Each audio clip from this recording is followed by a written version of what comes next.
Well, thanks for being with us here on another Austin Fit Talk. Good one for all the runners out there today. We've got Erik Stanley joining us, former Texas Longhorn and the founder of Trail Roots. Erik, thanks for making time, man.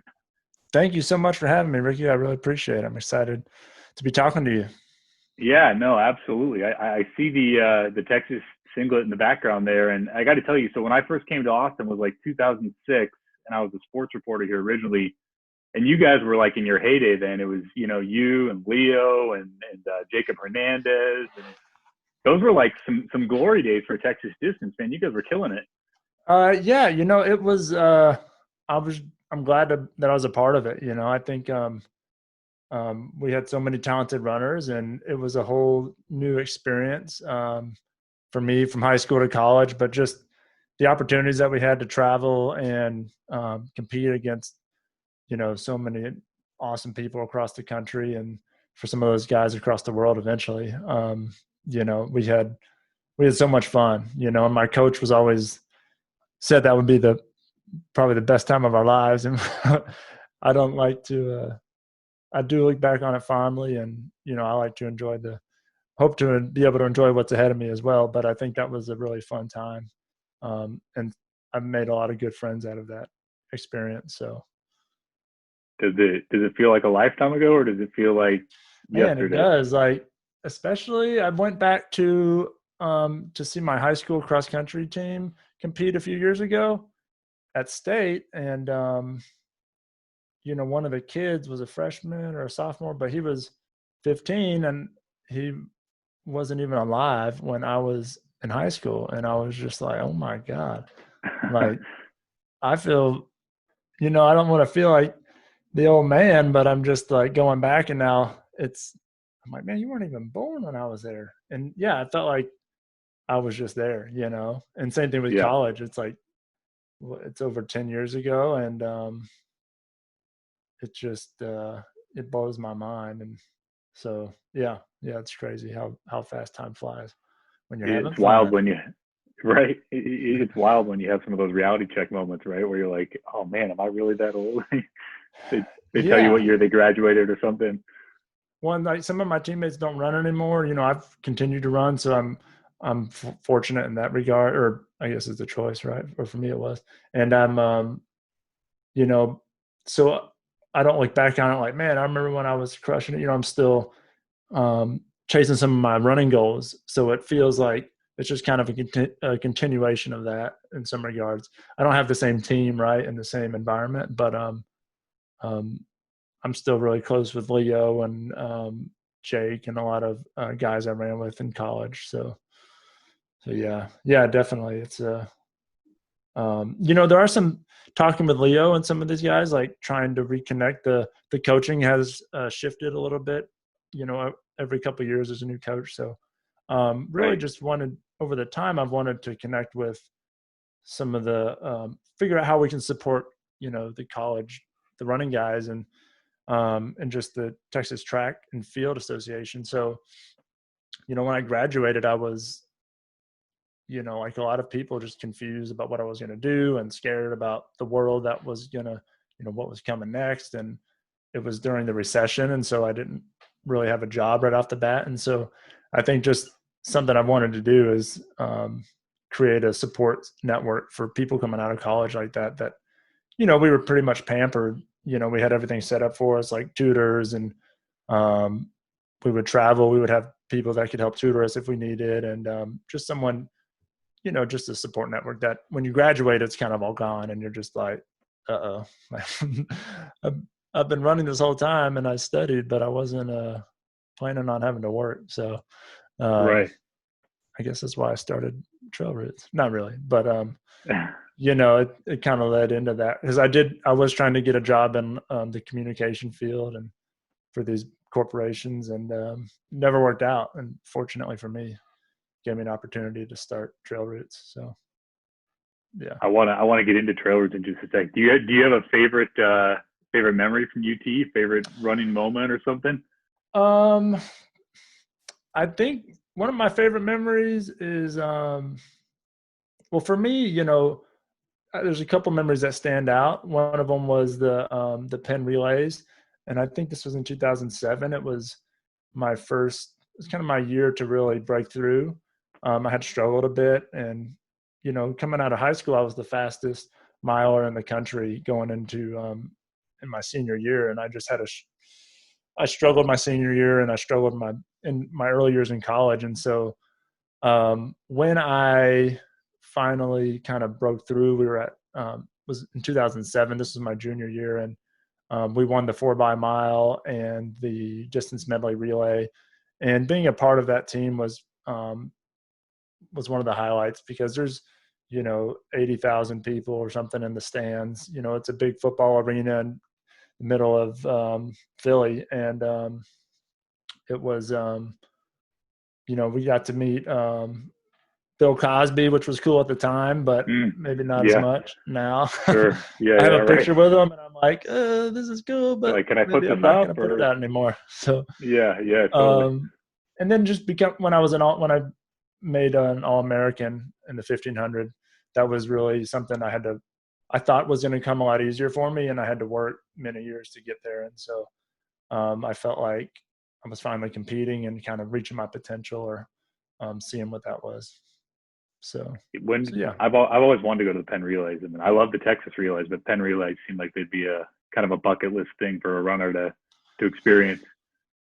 It is. I mean, and for the majority of people that are into running, track and field isn't something they focus on. It's not on TV all the time, except for maybe some of the bigger meets, but it's probably the biggest meet, maybe one of the biggest in the world. I'm not sure, but I think there's just the atmosphere there is awesome. The people are awesome. Everyone gets into it, and it's something that most track athletes don't really experience. Most tracks have, I think Texas track has, maybe you can fit up to 20,000 people, and that's that will fill up maybe during the Texas Relays, maybe once a year. And for the 4x4 or something like that, so for distance runners to have people in the stands, screaming for you, it was pretty cool. And then just having like someone like Leo on the team, where people, knew him across the country. He was, had already run many sub 4 miles and was an All-American and an NCAA champion.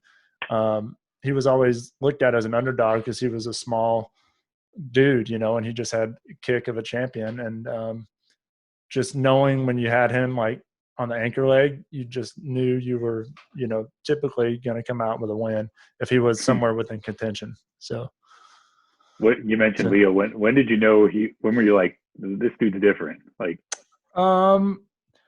we met my senior year, I think we kind of started talking my senior year. And, we've been talking a little bit more recently too, just about him growing up as a Mexican American. And, at the time I was like, man, this dude is kind of weird. Like, but looking back and over time, I realized like he just came from a whole different culture. And, he was telling me about basically how he learned, or how his dad didn't even want him to run because he thought it was a waste of time and he needed to get a job. And that was something I never dealt with. And so when he had to work growing up as a kid, I think he said it was like working in the fields and, or doing construction stuff. So he would come to the meets and he had this extra edge mentally because he knew he was doing so much more. But, we were on the same level in high school, and then we got to college and we were on the same level early on. And we raced at the New York Armory for, I forget the name of the meet, but there's an indoor track meet, and we both ran terrible, and we were both on the bus, like thinking we were going to get kicked off the team. And then next week we had conference championships, and he came back and broke 4 in the mile that week. We had run like a 4:20 something on the indoor track, and that's not very good for college Division I. Right. And we were just like, oh man, what is up? And he came back the next week or 2 weeks later and won conference, broke 4 in the mile, and that was like an electric experience seeing that. And from then on, it was like he knew how to win, and he had already known that, but it only took him a few months, maybe half the year to transition from from where he was in high school to college. He changed that. He took it like he was just a competitor. So whatever environment he was in, he could match that. So yeah, sorry, that was a long version. No, it's interesting. I mean, I'm kind of a running nerd, so I like hearing it. But well, let's talk about present day. I mean, you kind of alluded to the fact that you leave school and you're, like so many of us, just trying to figure out what's next. How do you reach the point where you decide, I want to make running my career and I want to start trail routes and this is going to be my life? Yeah, I mean, all along, I struggled with the idea of running professionally. I struggled with thinking that I had value with running. Like, what am I doing for anyone? Was kind of my concern, that I wasn't giving enough to the world by just running. I've changed my perspective on that now, but I think I left college and started working for a conservation corps in Colorado, and because of the recession, like there wasn't a lot of jobs, and so we were basically working for free, and we ended up, the whole situation, I wanted to be a park ranger, so that didn't work out. I came back and I started working at Rogue Running. Was friends with Steve Sisson and got to know Ruth, and worked there for 5 years and had a great experience. And, throughout that time, I realized, like, okay, I can, like, coaching, I can keep coaching, and my mom was a personal trainer. And I worked for her growing up and kind of high school a little bit and a little bit in college on the side.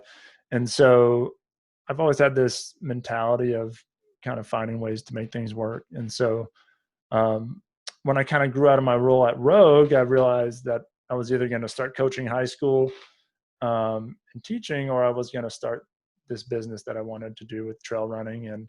And more, I just realized there was some areas that we weren't able to fulfill that I thought I wanted to spend more effort on. And Rogue was a bigger company and still is a big company. And so I decided there were some things I think I could do on my own and a little more effectively. So when I left, that was in 2014, and, started doing some private coaching, and then shortly started some small groups, and it just kind of took off from there. And I guess I've realized now, like, okay, I can make a living off of this, but for a while it was, I was just kind of seeing what I could do, and I didn't really, have any idea. And so we went from, 10 or 15 runners to over 100 runners. And, and just the thing I've learned the most is that I have to be able to listen and continue to learn throughout this whole process, so that I can serve the runners that I'm working with better and continue to just improve. And I think that's kind of my focus every day, is how I can do that. And I don't claim to know everything, but I think I have a lot of experience that I can relate to a lot of people. So yeah, I guess I'm still learning how to make it work, and I'm enjoying it. I think this is not a job I ever thought I would do, but, I always wanted to be a fireman or a policeman or a park ranger. And I did apply to be a firefighter, and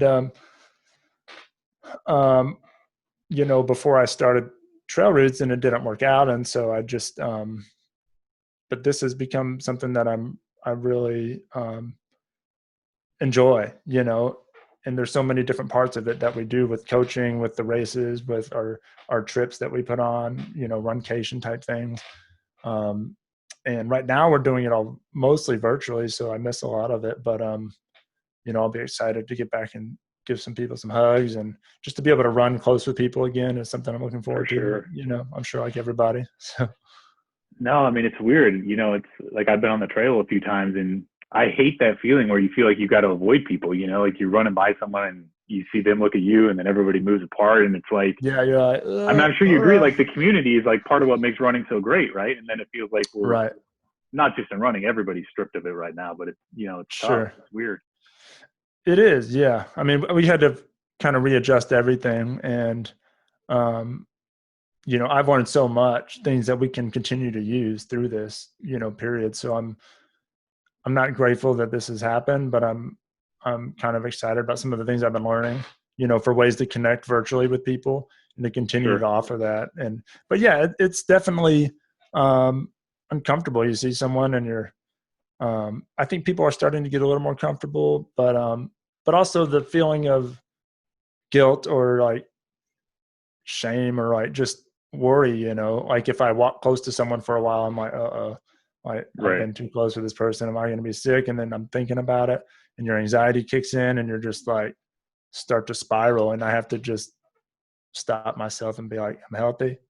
I'm doing the things I need to do, and I'm, you know, kind of remind Yeah. myself of some of those things too. No, totally. So why trail running? Why, when you started a company, did you decide trail was the way you wanted to go? Um, so it actually ends up that we actually run more on the road than we do trail. But our kind of my heart is with trail running. Mm-hmm. I think it's just kind of when I was starting, I was really into growing my own food at home. I had chickens. I was into like the self sustainability, and um, I felt like this is where I got trail roots. Like people were coming back to their roots, and so I know that's kind of cheesy, but so I thought like kind of like going back to the things that are simple, going back to being able to take care of ourselves and not relying on everyone else to do it. Um, so it's kind of where I got trail roots, and but for me, like just being out on the trail is relaxing. It's if I'm trying to work and get things done, like I was telling you earlier with my son right now, once we get out of the house and get on the trail, like I just feel um, this stress kind of just shed off me, and and I can really just focus on what's in front of me out there. And there's so many trails here in Austin that it's like something I pride myself on being able to show people. Like there's so many people that don't know even the green belt that grew up here. And I have clients and runners in our group that are like, oh, I've never run on the green belt. I've lived here my whole life. And Hmm. I'm just in shock. Like, how could you miss out on this, awesome trail? And over during this COVID time, I've been finding more trails all around, and you know, small neighborhood trails that turn into 4 or 5 or 6 mile trails. So, um, it's just kind of that getting outside, the atmosphere, the environment of the races, the people that are into trail running is a little bit unique. It feels a little more community, even though we're competitive. We're competitive just in a way that we support each other. It's never about tearing anyone else down. It's just about building each other up. And um, it's that feeling of being able to go explore, and I think of it like kids. When you're a kid, you would go meet up with, your buddies on a bike, like, hey, let's go ride bikes. And Totally. as we get older, I think we stop playing, we stop just going and exploring. And I think that's something we're missing. And so that's just, I think I'm fortunate to be able to provide a little bit of that experience, as for most, for adults that tend to, after we go out of high school and college, we just focus on work, family, pay your bills, these things, and we stop kind of playing. And so I like to look at it that way. Like, this is my playtime. So I mean, it's pretty awesome if your work is your playtime, right? yeah, It's for not sure. so bad. Is there like a, I don't know what the right way to say it. Is there like an intimidation factor for people with trails that you kind of got to get them past? Like, look, you can run the trails too. Like, don't be scared of it almost. Yeah. I mean, there's a huge, I think it's just the unknown, right? If people Sure. don't know what, they're worried about, especially with the Austin trails, they're not all, there's not a whole lot of maps. There's not a whole lot of directions on like the green belt.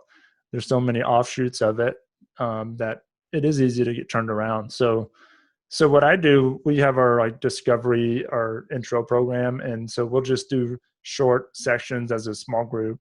Where in the general group, I just put the flags up in the trees and people follow those. And then we pull them down after the run. But Hmm. it just takes, I always tell people to just do a short section and do a couple, like once a week, go on a new trail and do an out and back. So, and only do maybe 1 or 2 turnoffs, find a trail that doesn't have a ton of turnoffs. So you can kind of find your way back. And then I stop and I look around on a new trail. I'll be like, okay, I need to see what it's going to look like when I'm coming back this way. So I can kind of remember some of the physical thing, like this is a weird shaped tree, or this big boulder's right here that looks like, I don't know, an elephant. And, just things like that. So you can kind of put that mental image in your head when you're finding your way back. And I've had people that actually on their own runs, they'll put, clothespin markers in the trees as well to help themselves find their way back. But, I think the more you get out there and having other people around is another thing. We have 7 tribes within trail routes. And so those tribes typically run together. They're mostly based off of pacing. So, at most runs, you're going to be all around the same pace. And so, someone in that group is going to be familiar with that route. And so, as you do it more often, you learn it, you get more comfortable. So, yeah. You're kind of alluding to different elements, but give people a taste of what all you offer if someone's, thinking they want to try trailers, how it all works and the different programs you have. How would they do that? Well, yeah, I mean, just what are the different offerings you have? What is? Oh, yeah, right. So we have an introductory, like the discovery class. We've put that on hold right now because it is a lot more kind of hands-on and smaller groups together. But typically we have that a few times a year. But our general group, is so welcoming and supportive that just about anyone at any pace can come in and jump in. I always have people that come in like, oh, I'm barely running right now. I can run maybe 2 or 3 miles, but it's a struggle. And then within a couple of weeks of getting used to it and finding people, like what we do is when someone comes in, I'll connect them immediately with a tribe, and each tribe has their own kind of ambassador, leader type person.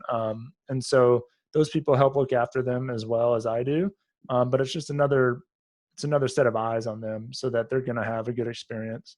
And that's what's important is like when people show up that they get taken care of and that they feel welcome. And, I've gone to places to like work out at these warehouse gyms, and people are looking really strong, really fit, and they're, all swole. And then I walk in and I'm trying to do a workout and I feel really uncomfortable. And I feel like, I don't know what any of these exercises are. And so I think that's the same way people feel sometimes when they come and there's, guys will have their shirts off and some girls in their sports bras, and they're like, we have a variety of runners. Right. But you see one person that looks really fit and you're like, oh man, this is intimidating. And yeah, absolutely.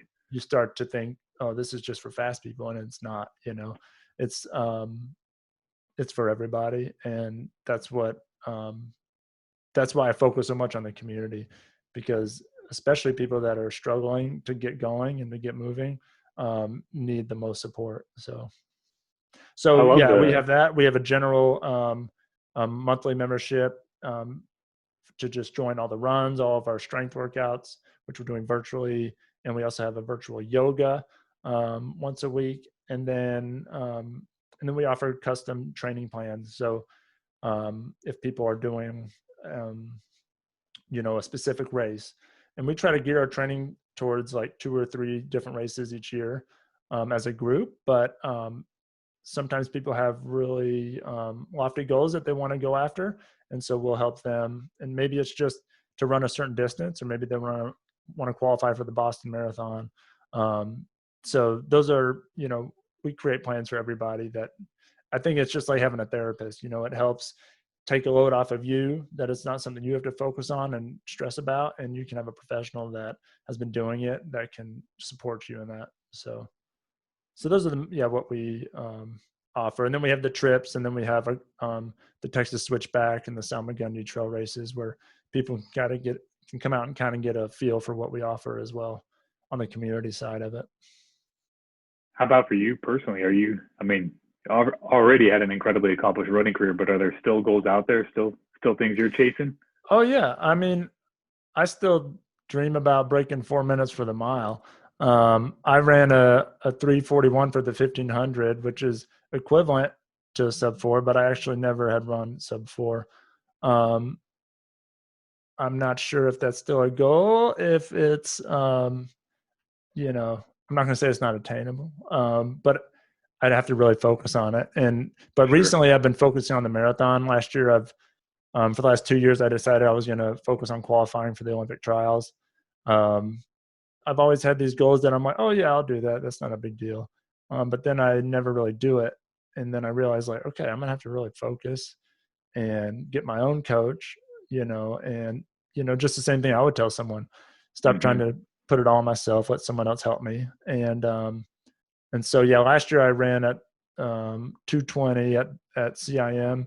And so I need to get sub 220. So I have about another minute to drop, maybe the time will get faster next year in the next Olympic trials. But that's still my goal, and I'm still focused on that. And right now I'm actually just trying to get healthy and come off of some Achilles tendonitis that I've been kind of battling the last few months and years, actually. Yeah. So.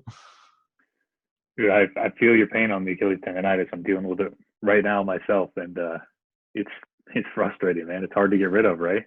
It is. I never had it until I had it one day, and then I kind of just, I think my mistake was I just kind of ran through it for a while, and then I was able to train through the marathon this last session with it, but I was it wasn't how I would have hoped, and I didn't get as much in as I wanted. I had to take a few breaks, and I think that's part of it, is like managing the recovery side of it. But I've been going to Mondo Sports Therapy. They've been helping me a lot. Alex from Rosti has helped me as well. So I try to use the resources of the professionals as well to get, some active release done, do all the, at Mondo, they have me doing like some really heavy weighted isometric holds and stuff like that for my calf. So there's a lot of things that, I think can help. So I'm trying to stick to the rehab schedule right now. And I just bought some rollerblades a few days ago. So I'm bringing back the 90s again. Wow. Yeah. Man, I haven't been on rollerblades in ages. It was awesome. Scary feeling, actually. I thought, I got out there and it was fun, but then going downhill, I forgot how to do a stop because they don't have brakes on them, and so I had to watch a YouTube video to remember. And then I tried it this morning. I woke up at about 5 because I couldn't sleep. So I got out and rollerblade for an hour, and I started practicing my hockey stop. And it was, it's fun to do something different, every now and then. I've been running for my whole life. And so it's fun just to go try something else sometimes. That's cool. All right. So you got one run to do in Austin. Where are you going? One run to do from my, one run. I typically will send people to in Austin. Lakeway doesn't really count as Austin. Steiner Ranch is not a public. It can be greater. It can be greater Austin area. There's no rules here. Yeah. We can expand our borders. I typically say the Greenbelt, actually, because you can get plenty of hills and you can stay flat, and you have 20 to 30 miles of trails right there, and you can jump on it from downtown. So if there's someone that comes to town and they're usually staying downtown in a hotel, and they want to meet up for a run, I meet them down there and I show them the main trail and some of the trails up near Travis Country and that area. And then the Hill of Life has one of the best views in Austin. So that's probably where I would go. Nice. All right. Well, Erik, this has been awesome, man. Appreciate you making some time for us. Yeah, Ricky, thank you so much for having me. It was really enjoyable, and hopefully we'll be back again sometime soon. Yeah, absolutely. Be sure to check Erik out in Trail Roots. They got a lot of great stuff, as you just heard. And if you missed any of our episodes, you can catch them all at austinfitmagazine.com.